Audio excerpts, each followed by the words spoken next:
예레미야 50장 1절로 10절까지 말씀 교독해 올리겠습니다. 여호와께서 선지자 예레미야에게 바벨론과 갈대아 사람의 땅에 대하여 하신 말씀이라.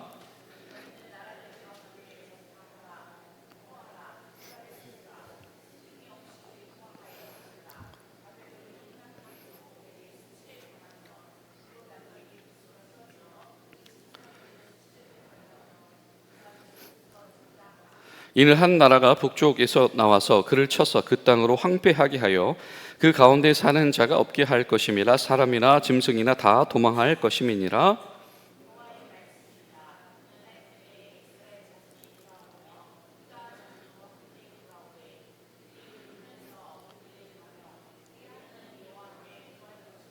그들이 그 얼굴을 시온으로 향하여 그 길을 물으며 말하기를 너희는 오라, 잊을 수 없는 영원한 언약으로 여호와와 연합하라 하리라.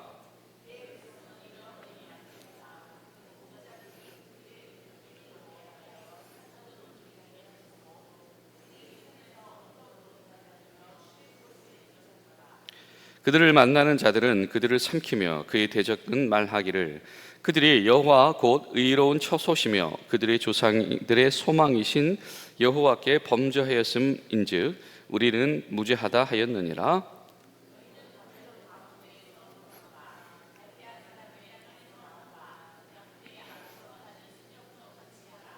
보라, 내가 큰 민족의 무리를 북쪽에서 올라오게 하여 바벨론을 대항하게 하리니 그들이 대열을 벌이고 쳐서 정복할 것이라. 그들의 화살은 노련한 용사의 화살 같아서 허공을 치지 아니하리라. 그를 약탈하는 자마다 만족하리라. 여호와의 말씀이니라. 아멘. 살아계신 하나님의 은혜가 오늘도 저 여러분 가운데 함께 하시는 귀한 하루 되시기를 간절히 소망합니다. 이제 이 예레미야 50장 그리고 이 51장을 읽다 보면 이게 무슨 선언 같기도 하고 뭐 시 같기도 하고 계속 거침없이 이 한 호흡 속에서 운율 속에서 하나님의 메시지를 쏟아내고 있습니다. 하나님께서 들려주신 말씀, 너는 가서 이렇게 이야기해라, 이렇게 선언해라 라고 맡겨두신 말씀을 전달하게 하신다라고 하는 것이죠. 이것은 두 가지에 집중되어져 있습니다. 이스라엘과 유다 백성들의 구출, 그리고 바벨론의 멸망이다라고 하는 겁니다. 지금까지 지속되었던 이 하나님의 메시지는 하나님께서 이 세상의 주관자이심 속에서 저 바벨론도 하나님의 일꾼으로 도구로 쓰신다라고 하셨던 것인데, 하나님께서 그 도구였던 바벨론, 군사력과 정치력 속에서 모든 민족들에게 괴로움을 안겨주었던 그 바벨론 역시 하나님의 심판의 대상으로 여기신다라고 하는 것이고, 그 바벨론은 이제는 어떻게 보면 한 발자국 떨어져서 지금까지는 급진적으로 바벨론을 통해서 일하실 하나님, 그렇지 않습니까? 어제까지만 해도 이 바벨론을 통해서 엘람까지도 하나님께서 역사를 평정하시겠다라고 말씀하셨던 하나님이신데, 이제는 거기서 시선이 하나 더 위로 떠오르는 것이죠. 하늘에서 이제는 바벨론조차도 내려보시면서 하나님의 계획을 지금 선언하고 계시다라고 하는 겁니다. 지금 계속되어진 예레미야 선언을 통해서 우리가 경험하는 것은 무엇이냐면 반복입니다. 그렇죠? 반복이에요. 이 작은 나라로부터, 이 가까이 있는 나라로부터 저 멀리 있는 나라, 때로는 작은 상황 속에서 하나님과 그의 백성들, 하나님의 통치 앞에서 반하는 나라에서 이제는 거국적으로 오늘 말씀 속에서 등장을 하죠. 2절에 보면 그 가운데 전파해줘라, 뭐라고 얘기하냐면 바벨론이 함락되고 베리 수치를 당할 것이고 무로닥이 부서질 것이다.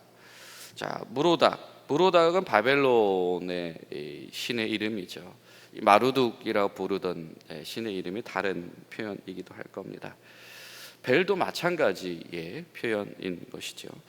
가장 앞장서서 비하나님적인 것을 선언했던 그들을 하나님께서 계속해서 꺾으신다. 이것은 마찬가지였죠. 유다를 꺾으신 하나님도 그렇습니다. 하나님을 인정하지 못하는 이들을 순차적으로 꺾어 오신 거고요. 그리고 또 한 가지의 특징이 있다라고 한다면 무엇이냐면 역동적이다라고 하는 겁니다. 그렇죠? 어떻게 흘러가는데 하나님께서 그 속에 참여하신다든지 아니면 그것을 뭔가 해설자의 입장에서 해석하신다든지 그런 것이 아니라 이럴 것이다, 내가 이렇게 만들 것이다 라고 하는 이 하나님의 역동성을 예레미야가 드러내고 있다라고 하는 겁니다. 자, 여러분, 우리 가운데서도 그 하나님의 반복성 그리고 그 하나님의 역동성 속에서 우리 하나님의 음성과 하나님의 인도하심이 깨달아지는 은혜가 있게 되시기를 간절히 소망합니다. 하나님께서 때로는 말씀을 통해서, 하나님께서 때로는 교회들을 통해서, 하나님께서 때로 하나님의 사람들을 통해서, 때로는 하나님께서 이 세상을 경륜하시면서 주의 종들에게 메시지를 던지실 때 우리가 그 하나님의 열심을 우리가 바라보게 하시옵소서. 그리고 하나님께서 힘이 없으셔서, 하나님께서 연약하셔서 이 시대 가운데 흘러가는 것이 아니고 하나님께서 주관하시면 일하시는 그 역동성, 그 중심에 계신 하나님을 바라보고 신뢰할 수 있는 믿음을 우리 가운데 주시옵소서. 여러분, 예레미야가 가졌을 당혹감, 그러나 그럼에도 불구하고 그의 마음속에 찾아왔을 확신과 평안을 같은 마음으로 구하는 저와 여러분들 되시기를 간절히 소망합니다. 또 한 가지 독특한 이 표현들이 있습니다. 그게 뭐냐면 지금 이 50장에서 반복되어지는 것이 한 가지가 있는데요. 이 바벨론이 당하는 이 상황이 정도가 어떠하냐라고 하는 겁니다. 이 50장, 51장 쭉 넘어가면서 반복되어지는 단어들이 있다라고 한다면 함락된다, 수치를 당한다, 산산이 부서진다, 마찬가지 수치를 당한다, 산산이 부서진다, 이 단어들이 반복이 된다라고 하는 것이죠. 여러분, 이야기 들었던 이들이 누굽니까? 이야기 들었던 이들이 누구죠? 그렇습니다. 유다 백성들입니다. 산산이 부서질 것이다, 황폐하게 될 것이다, 수치를 당하게 할 것이다. 유다를 꺾으셨던 이 하나님의 경륜과 지금 세계 역사를 주관하신 하나님의 경륜이 다르지 않다라고 하는 겁니다. 야, 그럼 하나님은 무자비한 하나님이시네, 이렇게 말할 수도 있겠습니다만은 예레미야가 말하는 것이 무엇이겠습니까? 신실하신 하나님, 동일하신 하나님은 하나님의 백성들에게서도 엄하시고 책망하시지만 이 세상의 죄악을 좌시하지 아니하시는 분이시며, 그분은 그 말씀대로 신실하시고 그분은 그 말씀 가운데 성실하시기 때문에 자신이 원하시는 바, 말씀하신 바를 이루어 가실 분이다라고 하는 것을 강조하고 있겠죠. 바로 그 속에서 희망을 보게 하는 것입니다. 신실하신 하나님, 성실하신 하나님이 이 재앙을 불러 일으킨 이유는 하나님의 백성들을 온전히 세우기 위함이다라고 하는 바로 그 하나님의 말씀 가운데에 신뢰를 불러 일으키는 것이죠. 하나님께서 성도들에게 때론 연단을 주시기도 하시며 때론 고난을 주시기도 하시지만 하나님께서 궁극적으로 원하시는 것은 연단과 고난이 아니라 연단과 고난을 통해서 세워진 주님의 사람들의 온전한 쓰임새이다라고 하는 것이죠. 여러분, 우리가 기도하실 때 바로 그와 같은 마음의 소원을 가지고 기도하는 저 여러분들이 될 수 있기를 간절히 소망합니다. 시온으로 돌아와라. 그리고 내 백성은 잃어버린 양떼이기 때문이다. 바벨론으로부터 도망해라.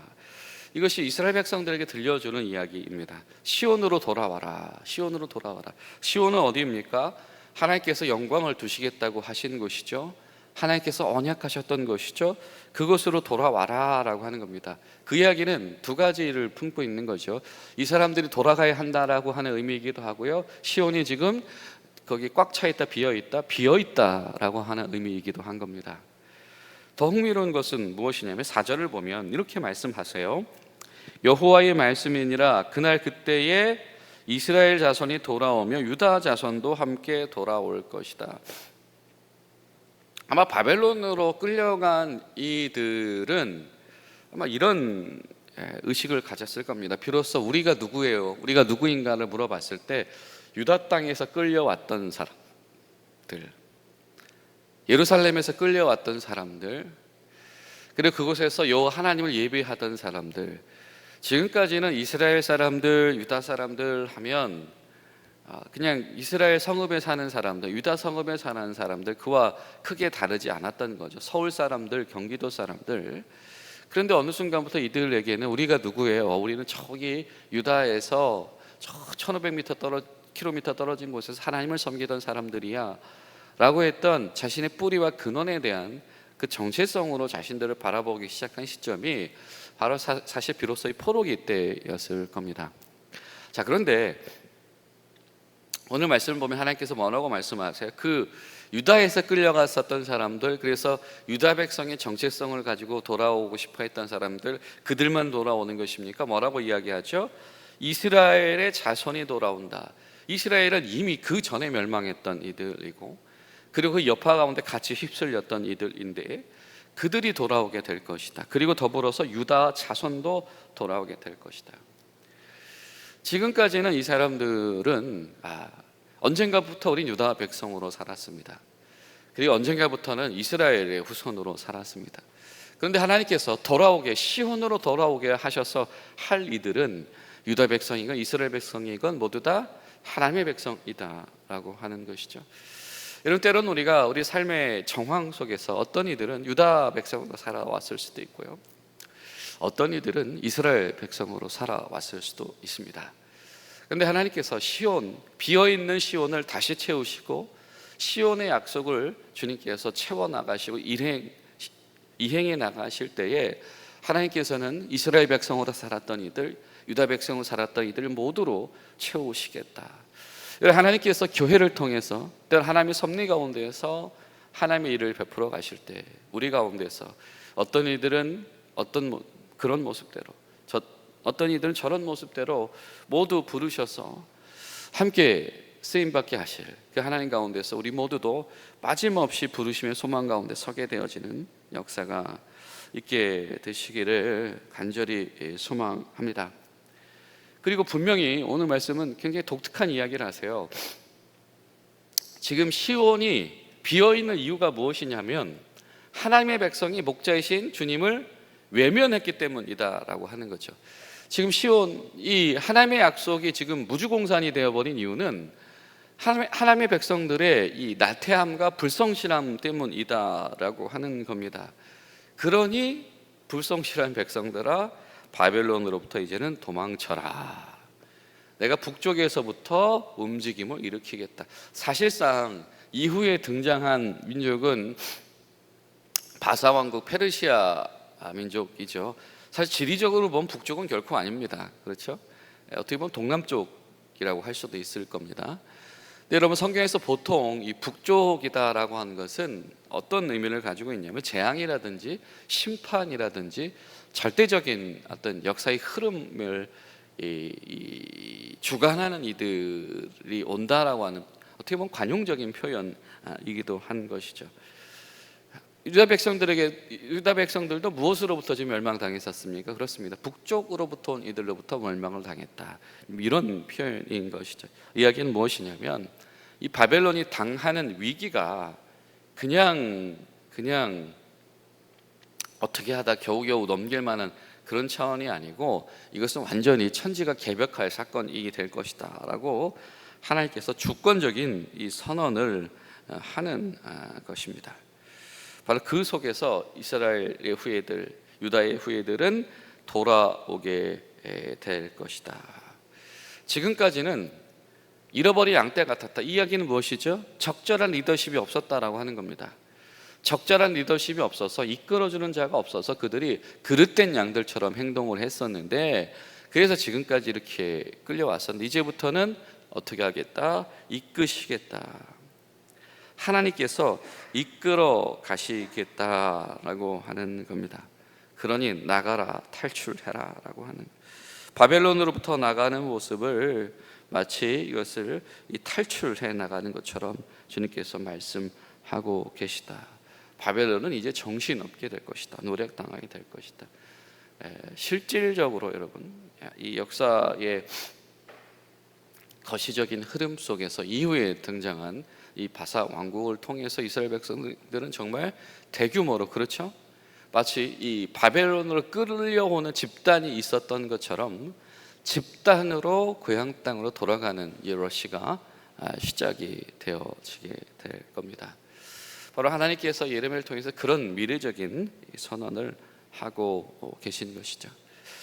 여러분, 우리 기도하실 때 하나님, 때로는 우리도 이 결핍된 영적인 리더십, 때로는 교회 안에서, 가정 안에서 이 영적인 리더십이 없어서 갈팡질팡 방황하다가 비성실성과 비신앙의 자리에 무너져 있는 이들 가운데 이제부터라도 하나님의 정권적인 역사 속에서, 하나님의 이끄심 속에서 순종하며 나아가는 하나님의 계획 속에 편입되어지는 가정들, 교회가 되게 하여 주시옵소서.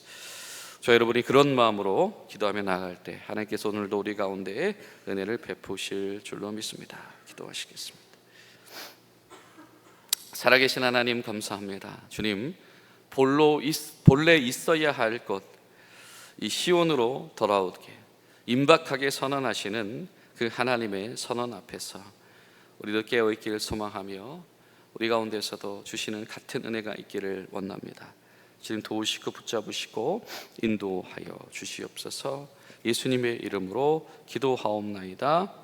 아멘.